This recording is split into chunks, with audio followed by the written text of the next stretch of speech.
You are listening to He Said, She Said with L.A. Rob, and D the VIP. Oh yeah. And we are back from our screening of Star Wars Episode 8, The Last Jedi. We went through extraordinary lengths to stay spoiler-free, yes, and caught the first screening in North Hollywood at the Lumley. Yes. This movie has been... I've been following this movie for quite some time. Pretty much since they announced they were going to reboot out. Star Wars. We had The Force Awakens. And now we have The Last Jedi. I love that title, by the way. And... You know, okay, off the top, if you haven't seen the movie, go see it, come back to us, because we can't talk about this movie without dropping some spoilers. So, spoiler alert, if you have not seen the movie, stop right here. Stop right here. Well, put it like this. Yes. It's excellent. You want to go see this movie. It's one of the best films of its kind. Spoiling this movie is a form of punishment. Yes, you do not want to spoil. Stay away from spoilers if you already haven't, because, you want to go see it. Yeah. And you want to be Get surprised. on your game and go see this movie. On that ride. Because everyone's going to be talking about it, and it'll be impossible to avoid spoilers. Absolutely. So we're going to stop right here, let you guys exit, push pause, and come back after you've seen the movie, because now we're about to have spoiler-filled conversation. Okay, time has passed. Okay, god damn, that motherfucking movie was crazy. Look, that movie was amazing. That motherfucking movie was incredible. Look, dude, wow, where do you even start? Because I don't know nothing about the movie. I was watching, the opening crawl, and I'm like, oh, okay, so it's like the opening crawl immediately puts you into action. Yeah, and it immediately said this. It's stamped. This is a Star Wars film. Yeah. Don't get it confused. This is not straight Star up, Trek. This is war. not anything else. This is Star Trek. This is Star Wars. Yeah. Yeah. And so, we see, for the first time, we see bombers. I was like, oh, that's neat. That's like the how they use the B-52s, bomber planes, and they actually have, ships that are bombers. And then, of course, in the first Star Wars, do you remember the Poe Dameron character was like, so do I talk first? You talk first? And that was kind of the mood to kind of set the tone. Mm-hmm. We get another one of those, like, oh, hey, he was stalling. It was sort of a humorous moment where he's kind of just like, he's on hold, wait, because everyone, just kind of, it's funny because he was stalling to give him time so he can. Do what he was going to do. See, the thing is like there's a strategy to this movie. It entertains you, but the stuff that happens, there's a reasoning behind it. I get more into that later. Like everybody has a motivation. The action is motivated by something. Every character is not just a character, just for, eye candy. Everyone has a reason or a motive, or somebody isn't who you think they are, which was really interesting. I'll get into that later. So, you've seen the movie. I saw the movie. I loved the movie. This is a very dense movie, and you got to unpeel What's this movie. rich? You have to kind of unpack this like an onion, because there's just Like a suitcase. Yeah. Or peel it like an onion. Oh yeah, you have to go through this like a suitcase, because there's a lot. There's a lot. Well, okay, so let me just start from the beginning. Where do you even start? For me, okay, so when they announced that Rian Johnson was actually going to direct the film, I had no clue. You know, I'm not up on directors and who's done what or whatever. And I know when you heard that, you were super excited, and you were I jumped for joy when I heard Rian Johnson was directing this, because I follow a lot of things that happen in the film community, or I follow certain filmmakers. Rian Johnson was already killing it in the independent world. He made this film called Brick, which I advise people to go see. It's Rian Johnson. He often works with Joseph Gordon-Levitt, and his Brick was sort of it was a sort of a well-written character, sort of a character-based film. But he really appeared on my radar with the movie Looper, which is sort of this time travel movie with Bruce Willis, which was really cool. It was really it was a really cool sci-fi action film. It was good, I just don't, it's just weird, because I don't think guys like this, who you would say, yeah, that would be cool if this guy directed that movie, but that doesn't ever really happen. Well, I mean, it's taking a risk, because he hasn't really dealt with a budget of this magnitude and a film of this magnitude prior to doing this. Looper was the biggest thing, and I think the biggest budget that he had done. Yeah. But not only did he direct this, he wrote it. And you can see the consistency from writing and direction, like the cohesiveness, because there's one thought, and it's carried through. And for the record, Looper was really, really good. Yeah, Looper was good. It just didn't, I think, get the... Yeah, for some reason, I don't know why he didn't get the traction that it probably why deserved. there isn't a sequel to Looper or whatever. And, here's the thing about, with him being so into Star Wars now, we won't get another Rian Johnson movie. All of his energy is going to go towards, generating more Star Wars stuff. And it sort of seems like the promise of Lucasfilm was that we're going to start plugging in all these directors, and they're going to be able to bring their flavor. And at first that sounded like a good idea, but here's what really happened. Rogue One comes out. Gareth Evans is the director. It's the movie comes out, but it's later found out that director was kind of shoved aside. Another director was put in, so it's not his movie, because he didn't finish it. It had a lot of studio interference. The Solo movie, most recently, two directors, Phil Lord and Chris Miller, I think, they directed the Lego movie. They that was a great movie, and they decided to give him the Solo movie. Han Solo. Yes. Well, now it's called Solo. Okay. But it's about Han Solo. These guys were able to film everything, and on I think the last day of principal, when they wrapped, they were fired. Ron Howard was brought in, and again, they were able to get the movie that whatever the studio so behind the scenes. This happens, but it happens more often than not when you're dealing with Star Wars, particularly. Yeah. And Disney, they are heavily involved. Invested, yes, because invested in Star Wars and as an enterprise. Because here's the thing, Disney, they bought Star Wars property, for like $5. It was a lot of money. It's like $4 billion. $4 billion or something like that. Something like that.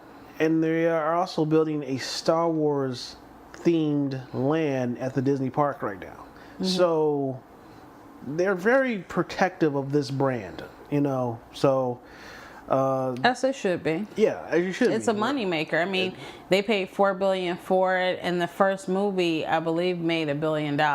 So why would you not keep your eye on the ball? Yeah. So, and the rest of them have gotten really close to that B mark, if not. Yeah. You know, so they really in the last few years have, you know, made their money back from buying it. Yeah. So Disney knows how to make money. They know how to keep their fans happy. You know. Well, Lucasfilm in this, Lucasfilm, yeah. So, you know, this is a thing. They own it, and they're gonna do what they're gonna do. And you know what? Have really been knocking it out of the park. They knocked it out the park with this. Getting back to the story was because I could talk amazing. about another film studio that's has franchises that they're not handling so well. Well, how about we critique this movie first? Yeah.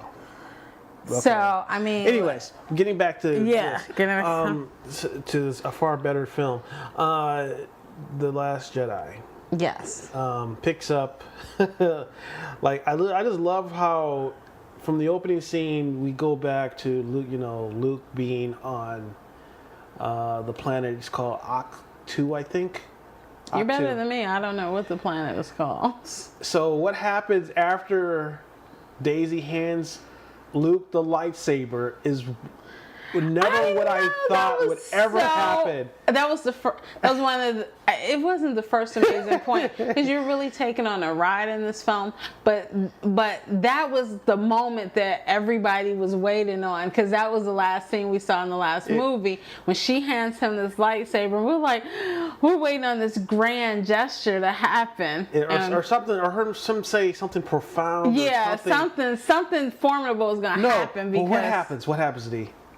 He tosses it out. He tosses it over his shoulder like it's nothing to him. Yeah, he's just like, he looks at it and it's like, and throws it. Like, and we're just like, everybody in the theater is kind of like, like, we couldn't believe that. What?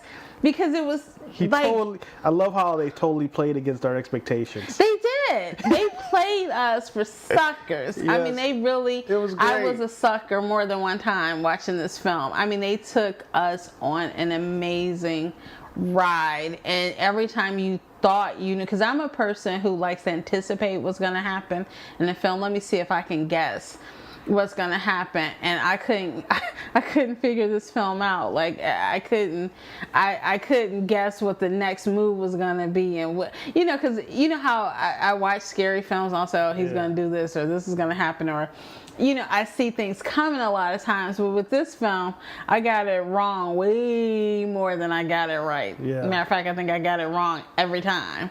So it was amazing. Yeah. Amazing. And like I say, where this movie really went to the next level was the character, the main antagonist that they introduced in the first film, Supreme Leader Snoke. Mm-hmm. So there's a scene where I guess this guy he chokes this guy out or whatever, throws him around, and this guy is like a light year away. So I'm like, oh shit, he's real powerful. So we see the character Snoke again, you know, kind of just, you know, he's not this, he's old, he's creepy, he's decrepit, but he's really, really powerful, because the Vader-esque character is nothing. Like, he tries to you know, do something, and it's like brushing away a fly. Yeah. And this guy is really powerful, and so it's very interesting. I didn't see his... Yeah, he seems like he's more powerful than the Emperor from the last Star Wars. He seems like he's just like, oh, okay, now I see why he's running things, because he really is that boss. Right. Like, there's one scene where Rey calls the saber to him, and he makes the saber smack her in the head. Yeah, like, you dummy. Yeah. But, oh, that's what you're gonna do? You dummy. Yeah, he's really...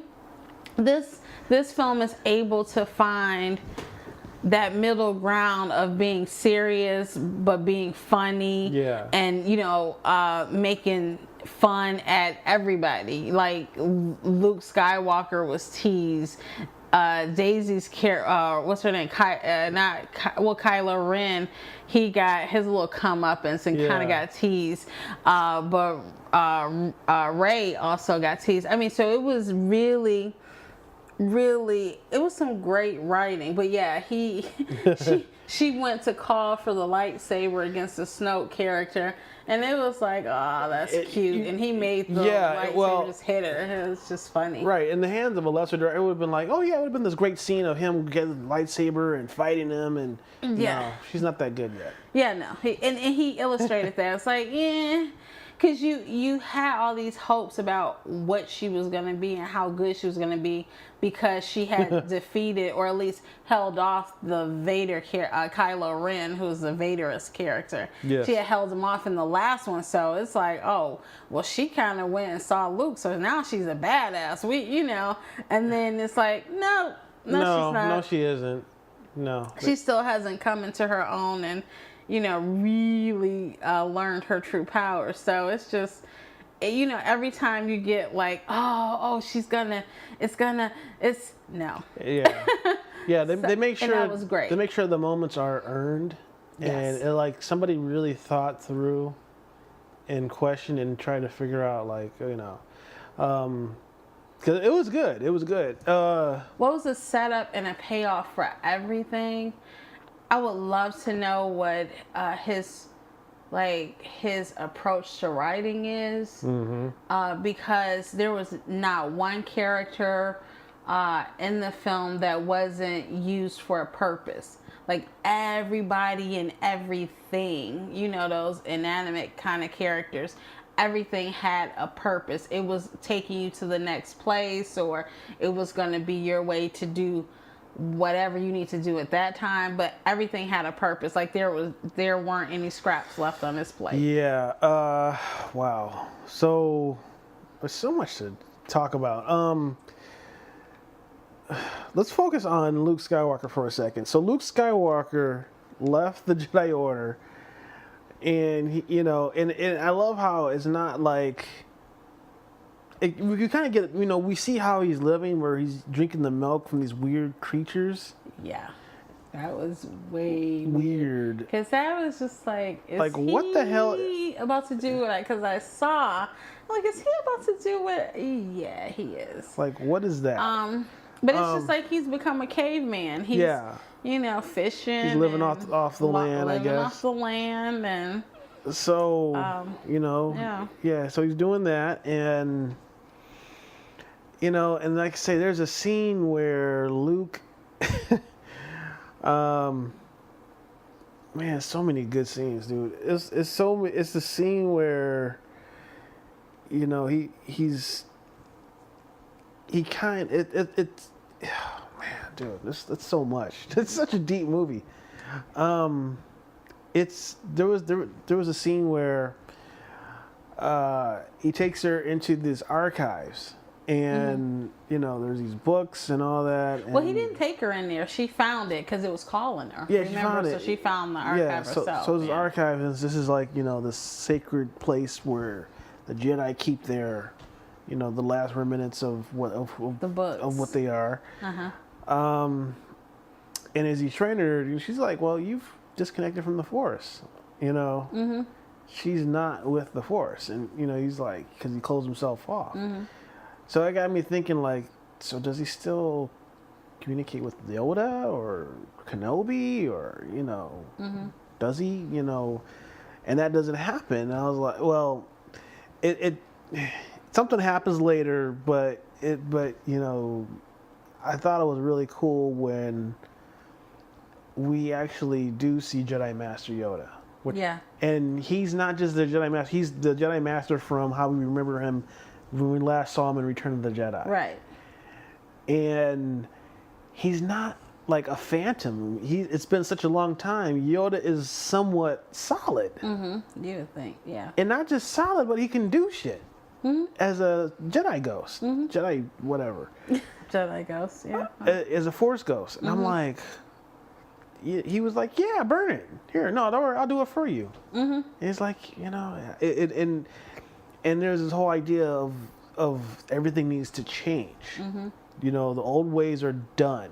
Right. Jedi, Sith, we need to evolve into and become something else. Right. Which is just like, wow, that's such a ballsy way to just upset everything.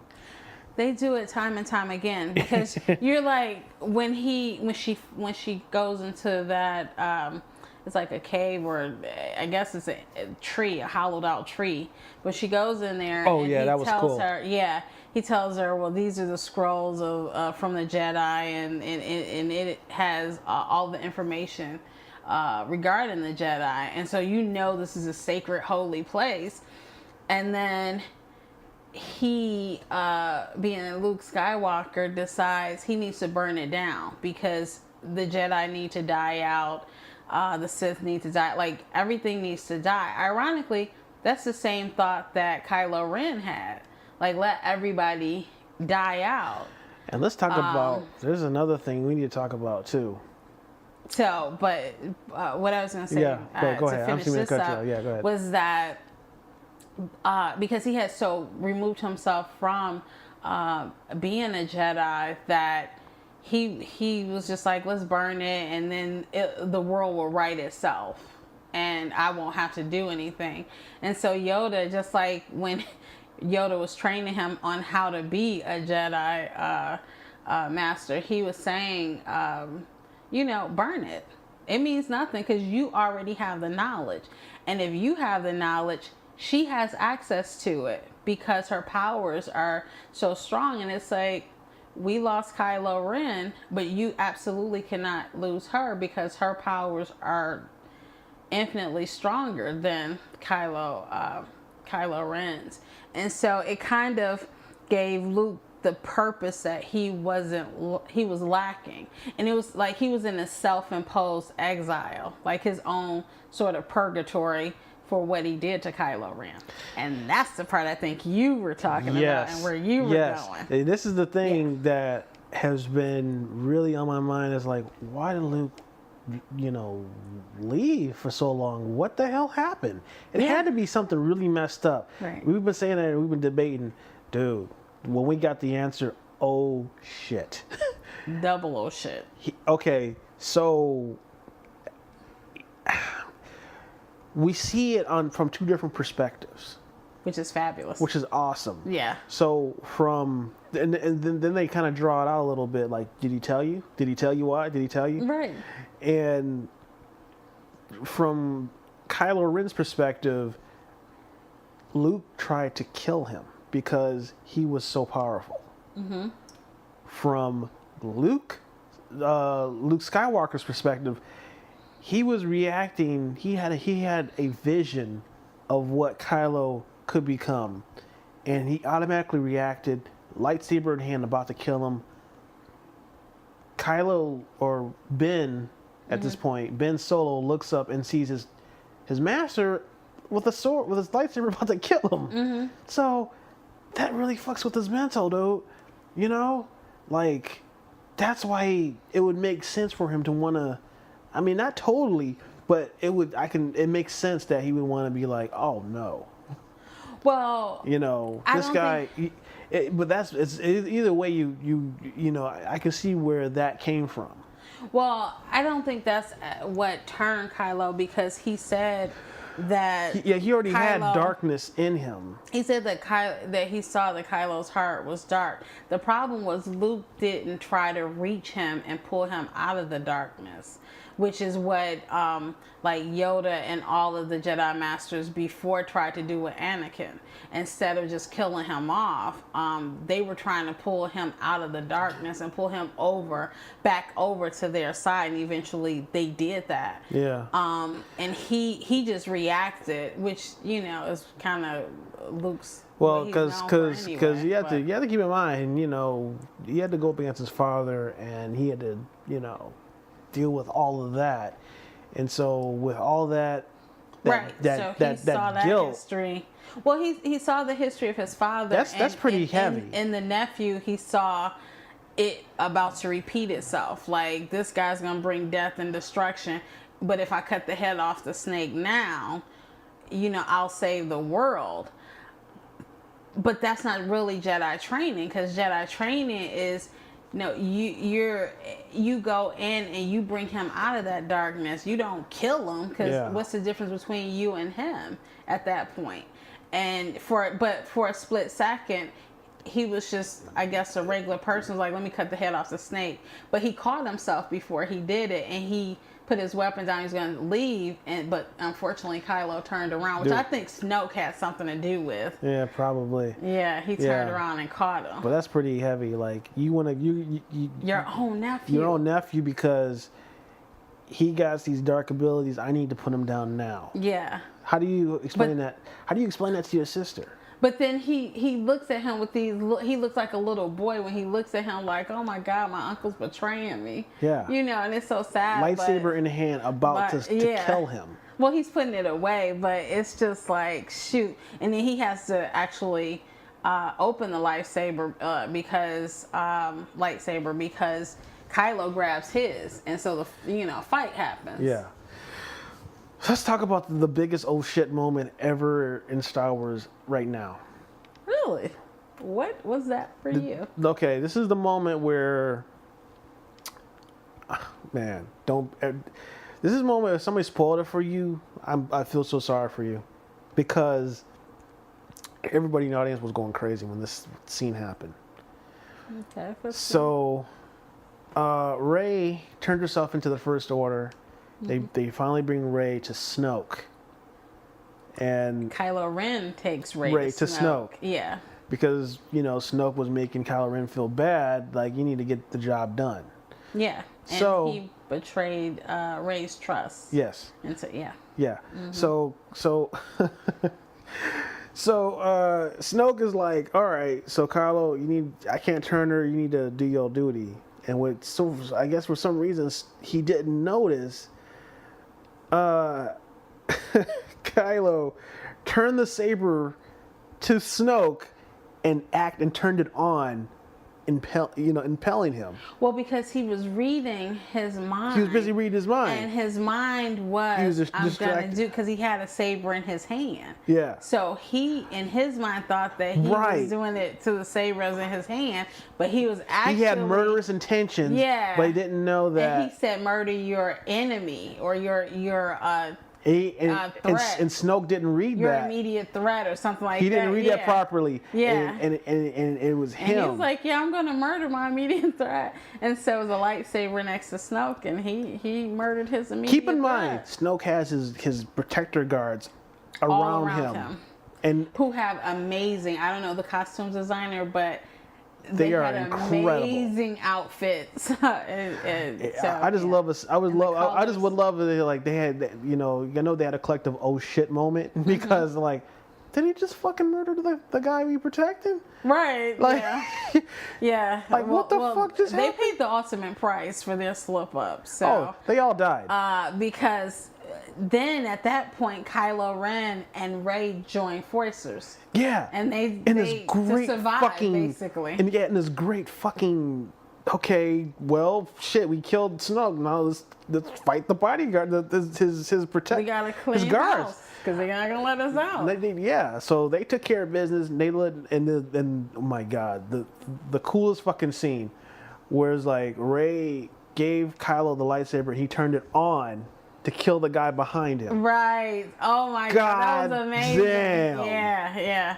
That was amazing. Everybody lost their minds in that scene. Because she was in a compromising position where she was about to be killed. Yeah. And she did some kind of move, but anyway, she got out. She dropped the saber and then turned it on, and then and then stabbed him or something. It was an amazing it was cold. Move. It was cold. And then she threw it to him, and he just turned it on, and that was a wrap. Man. Yeah, so I mean the action was amazing. This movie is that was the coldest fucking hours, lightsaber scene ever. And you will not feel a minute of it, because from the time it starts until it ends, you see, there's action. There's a lot of cast diversity. Yes. because I saw a lot of people of color, both Asian and I don't know if they were African American, but it's very diverse. Yeah. Black. So it was a very, very diverse cast in this, and Finn had a little love interest. Yeah, and people were shipping the Finn and Rey thing. Yeah, well, let me just say, no, might be a little womanly intuition.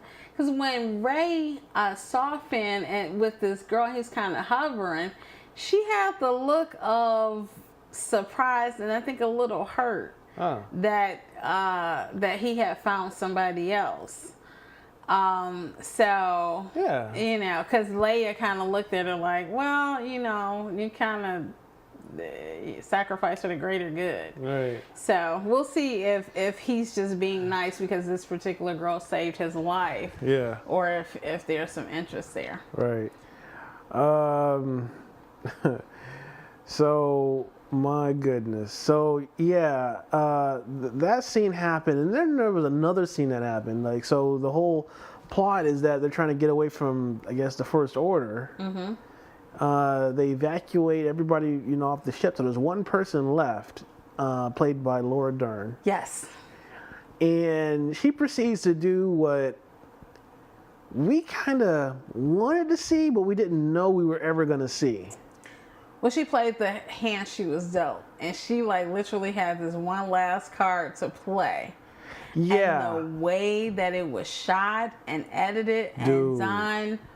Whoa. Wow. It was the kind of scene where the scene was so well directed and constructed where they knew it was going to be an oh shit moment. Right. And they played it really, really well, as best as they could possibly do. Yeah. What happens in this scene what happens in the scene, she turns the ship around and then goes to hyperspeed. Mm-hmm.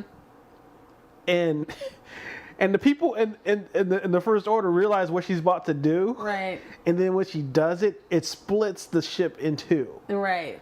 Like this huge ass flagship is split into two. Right.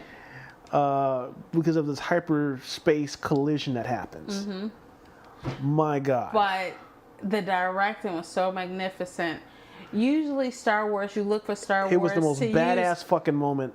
Yeah, because you usually ever in Star Wars. Star Wars is very good at using music to, yes. in those oh shit moments. That's when you really hear the music. But instead, Rian Johnson had no music. No music at that time. Yeah, you can hear. And it started to be like slow motion, kind of. Yeah. So it was amazing because it was the right thing to do. I think music would have been too much. No. So this is a guy who really knows what he's doing. It was a breathtaking moment. Yeah, this is a guy who knows what he's doing. It was a stunning, breathtaking moment. In that instance, yeah, Holdo was dead. A lot of people were dead. Yeah. This huge ship that was a big problem has been critically damaged. Right. And we're not even at the final. Yeah, we're not even at the climax yet. We're at the halfway mark. You would think this is when you end the movie. No. Nope. There's just one more card to be played. Yes. So we're on this planet called Crate, which is let me back up. We got to talk about the casino planet. Yes.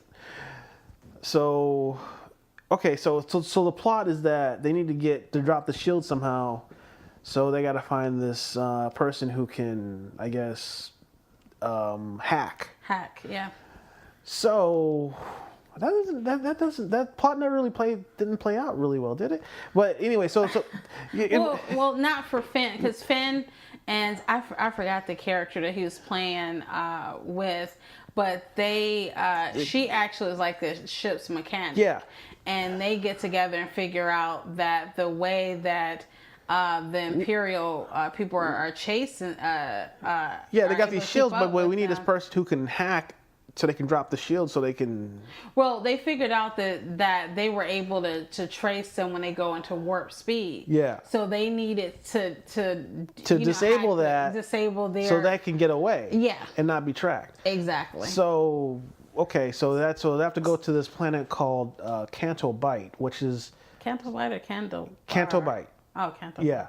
Yeah, you. It's sort of this space Monte Carlo, and Finn. Yeah, it is exactly. That's a perfect. Finn yeah. sets it up like, okay, it's a place of just scum and villainy, and the next shot is these elegant people who are rich and in just opulent. I'm like, oh my God, this is Los Angeles. He doesn't really set it. No, it's Monte Carlo. It's Monte Carlo. But he doesn't set it up like that. His companion sets it up that, oh, this is really dirty scum of the earth.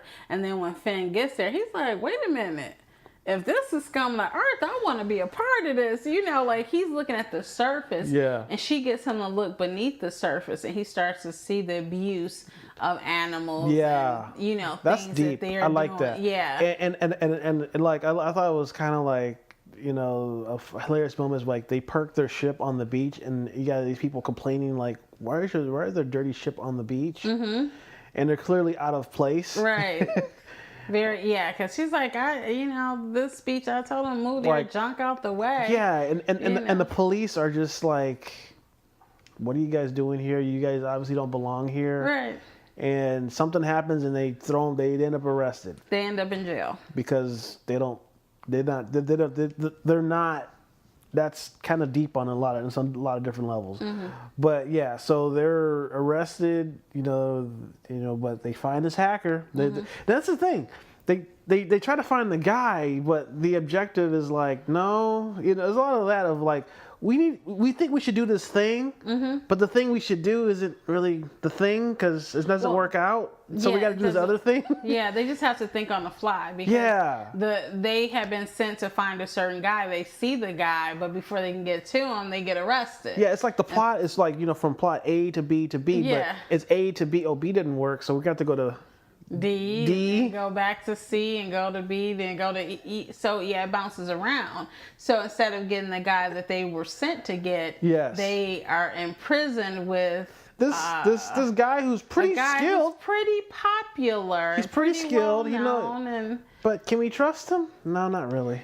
Can't trust him. But as an actor, I was saying he's pretty popular, pretty well known. It was Benicio del Toro. Yes. I like the fact that although they had like well-known actors, you didn't see the well-known actor. You actually saw the character they were playing. Right. Yeah, because that didn't happen in what was that movie that I'm sorry in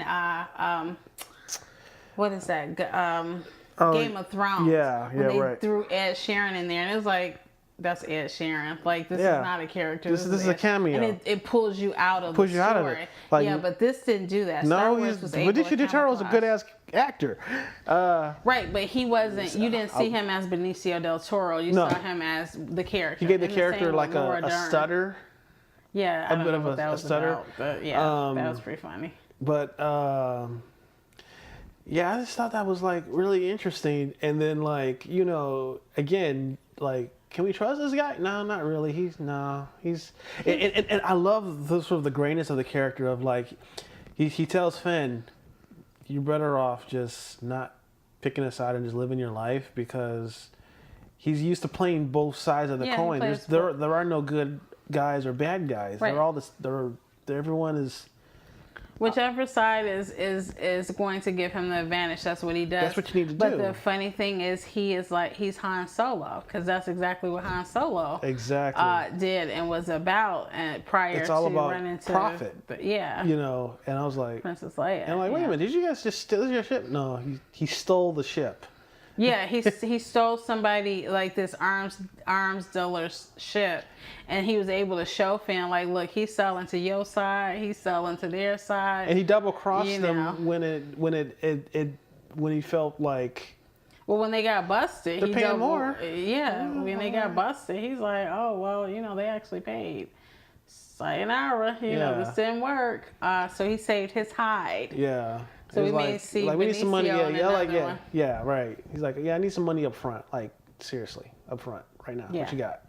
Yeah, exactly. And since they didn't come through on that, he didn't come through on his end. But there was a big fight. Finn finally got an opportunity to face off with Phasma. Yes. Yes, Yes. Phasma was in the first movie. She was his arch nemesis. She was on his behind every which way he turned, and it's just a wonder they didn't kill each other in the first movie, but they got a chance to square off in this movie. Yes, and that was very satisfying. Yes, because Like, it was like I mean, it was so a long time coming. It was a long time coming, and this, the ship that's been really messed up from the warp collision. So yeah, and the Phasma died in much the same way as most Disney villains die. They fall off some type of they fall thing. never to be We see it again. Yeah. Okay, so that happened, and so now we're on, I guess this desert world. What's a salt flat is really, really beautiful how they realize this thing. You have these crystal fox creatures running around, and the white it's quite topping striking. that looks like snow, but it's actually, I guess, the salt. Yeah. The white salt on top and the red. It's amazing how in Star Wars they really embrace the fact that, okay, there's this device and we have to do this thing in order to destroy this thing. Right, to get away. Yeah, like the Death Star, here's the plans and this thing. So there's this thing that's a miniaturized version of the Death Star that we have to somehow disable. So, so you got these really amazing new Imperial walkers, and we have this really, really awesome scene with these fighters as they're, I mean, the director Rian Johnson really has must have some kind of incredible imagination, because to visualize that, they're gonna, as they're moving, it's causing this red dust to fly up, and it's just amazing. So after we see some really cool battle stuff, how could that get any better? How could it get any better? How could that get any better? Luke Skywalker shows up, and well, first the Millennium Falcon. The Millennium Falcon shows up. Yeah, Finn decides he's going to be a hero, and he decides they finally have convinced him that he should fight for the rebels. Yeah. So he's going to sacrifice himself to disarm this cannon that they had. I guess it's considered a cannon to breach the door that is everybody's hiding behind. Yeah. And he knows it has the power to do it, so he's going full throttle to he's gonna, I guess, fly into the gun part of the cannon. And so the girl that he's been with throughout this movie, she knocks him off course, and she saves him. But then the Millennium Falcon shows up and kind of saves the rest of them, because they had sent out their fighter planes and were kind of shooting at them and all this other stuff. But so the Millennium Falcon shows up just in time and is able to kind of get everybody's attention in terms of the flying fighters' attention, and then and then Luke Skywalker shows up. The Last Jedi shows up in this badass moment. I mean, I'm like, holy shit. Because, again, you shouldn't see spoilers because something happens. Like, okay, so he shows up and he's like, fire everything you got at the one man. Little bitty man right there. Nothing happens. Nothing. Again, very good reason why you should stay away from spoilers, but nothing happens. So what happens is, Kylo faces him, and and Poe is smart. He's like, wait a minute, he's buying us time, so he can get away, and there must be a way to get away. We just got to figure this out. So he's smart enough. They figure out a way out. And Kylo realizes that, he stabs him. And I'm like, at that moment, I'm like, oh shit. Like, Luke just became a Force ghost. And then, wait a minute, he puts the sword through him. And I'm like, and then it cuts to him back on the planet. Right. He was astral projecting himself there and has never, because it makes perfect sense, because how did he get off the thing? Because I was asking myself, like, He was on the planet. So how did he get? How did he know where they were, and how did he get to that? I know, but well, the thing that the reason why that story just got me hook, line, and sinker is because when Rey comes to the island, she looks in the ocean.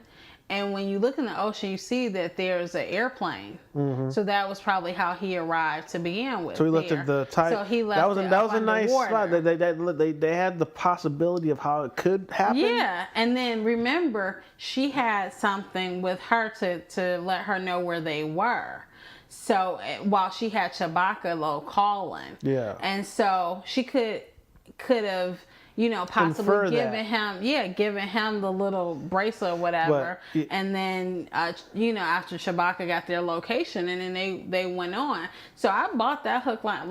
I bought it. That's probably what happened. That's how he got there. And then, everybody, it was like an old, amazing moment where Luke is there levitating. He comes down. Yeah. And he fades to become one with the Force. Well, he goes back to the island, and then right. He goes back. Yeah, right. So he becomes one with the Force. Right. Translation: he dies. Yeah. Well, body physically dies. Yeah, his body physically dies. In all the other movies. And Leia mentions that, Yeah, she knew because he visited her first. And it's kind of like Han Solo, that this is probably not going to end well, so let me say what I need to say to you. And he wanted to apologize for Kylo Ren becoming who he pretty much was destined to be. And I think that's how Princess Leia, said she already knew that there was nothing he could do, that he was who he was, and he kind of accepted his fate. So it was a tender moment when he kissed her forehead and all of that. So in that moment where Kylo finds it looks like they're dice and they disappear. Yeah, it's like a bracelet from Han Solo because it was hanging in the Millennium Falcon. But they were never, because they were never really there to begin with. I was like, oh snap. Yeah. Because he told Kylo that I'm going to be with you just like your father. You can't forget your father. So I think in his mind, he's replaying killing his father over and over again. And so I think for Luke Skywalker, he's going to try to work on him from the other side. That's going to be crazy. Yeah. Wow. So much. There's a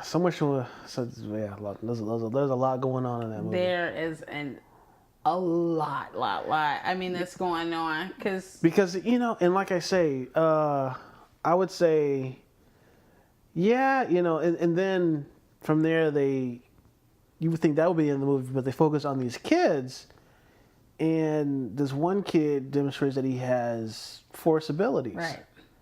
And it really ends it off in a sense that there's something a lot bigger on the horizon. Yeah. That there's something more that we're going to continue to explore in other movies. Yeah. And not only did we have an entertaining film, but it only takes not even just the scene is just such a small scene that sets up a lot of other stuff. That's all you need. Yeah.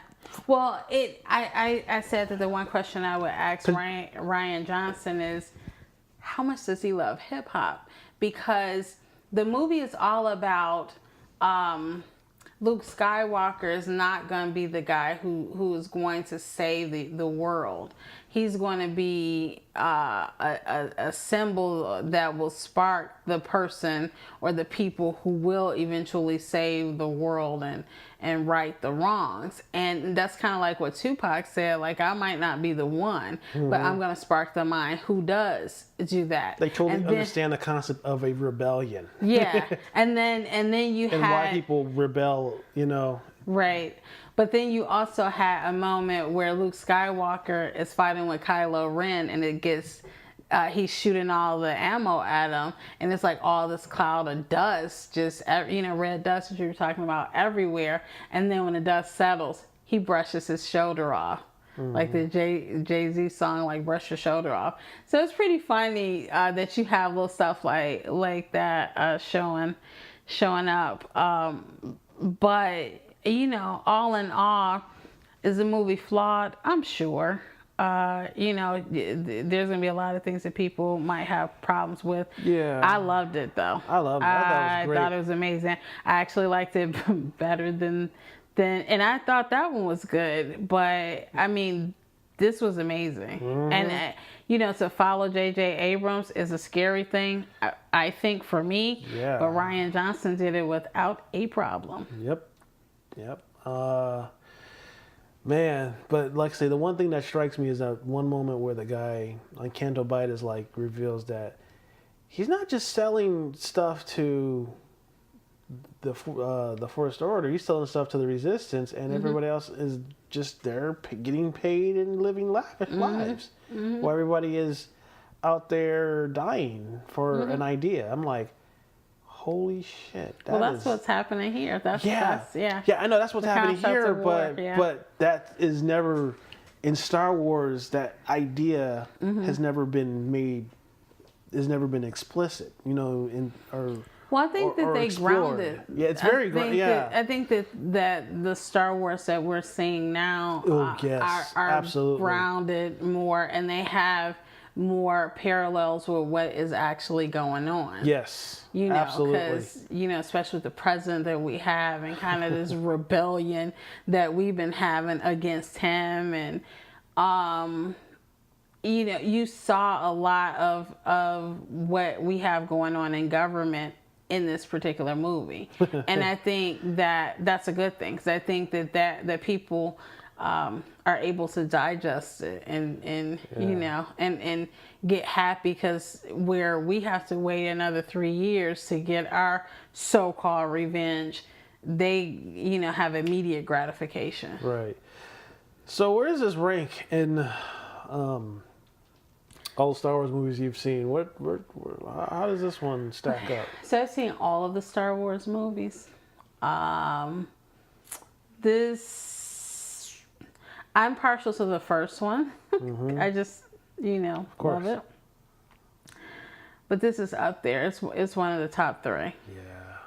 It's definitely in the top 3. This is really now good. Where exactly it's not number 1, because the original is number 1. But 2 or 3.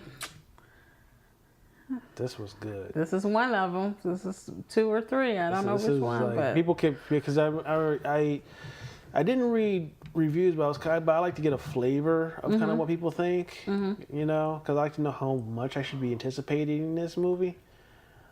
People were saying this is like as good as The Empire Strikes Back, if not better. Yeah, exactly. I'm like, that's some big words. Well, I had heard a review. Oh yeah, this is, you know, it's better than the last one, and I was just like, well, we'll see. But this was amazing. Yeah. So. Damn, how much money do you think people are gonna make it? Because you know everyone's gonna see it twice. Make a lot, yeah. You know, people are gonna see it twice. It's twice, 3, 4 times. Yeah. Now it's good. It's entertaining. Yeah, it's really good. It's funny. Yeah, it gives you everything. Yeah. Yeah.